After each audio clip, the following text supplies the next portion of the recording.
ओम शांति। आज 25/11/2024 प्रातः मुरली ओम शांति बाप दादा मधुबन। आजिर महावाक्य बाबा कहले मिठे बच्चे शांतिर गुण सबुठारु श्रेष्ठ अटे, तेणु शांति रही कथबार्ता कर, अशांति सृष्टि करिबा बंद कर। प्रश्न, संगम जुगरे बाबांठारु पिलामानंकु केउं संपत्ति मिलुछि? गुणवान पिलामानंकर लक्षण कौन होइथिबो? उत्तर, प्रथमे बाबांठारु ज्ञानर संपत्ति मिलुछि, द्वितीय शांतिर संपत्ति, तृतीय गुणर संपत्ति मिलुछि। गुणवान पिलामाने सदा सर्वदा खुशी रे रही थांती। सेमाने कहार अवगुण देखंती नाही, कहा विरुद्धरे अभियोग करंती नाही। जाहांक पाखरे अवगुण अछि सेमानंक सह मिसंती नाही। जदि तांको केही किछि कुहंती तेबे सेमाने शुणी न शुणिला भली स्थिति रे रही निजर खुशी रे रुहंती। धारणा पाई मुख्य सार, उठिबा, बसिबा, चालिबा, बुलिबा समय रे मध्य ज्ञान को स्मरण करी मोती ग्रहण करी हंस हेबाकु पड़िबो एवं समस्तंक ठारु गुण ग्रहण करिबाकु हेबो।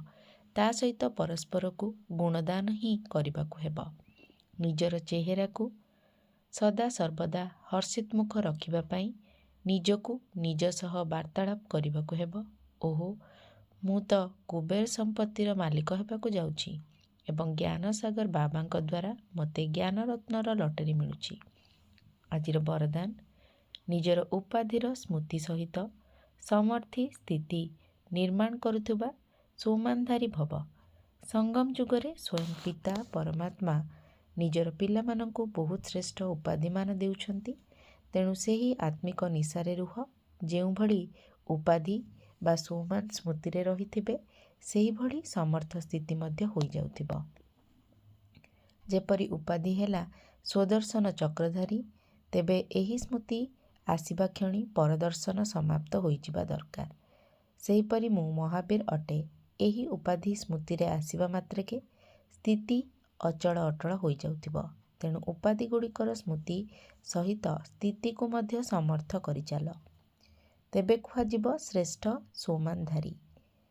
स्लोगान, भटकुथिबा आत्मा मानंकर आशा को पूर्ण करिबा पाई परखिबार शक्ति को बढ़ाओ। ओम शांति।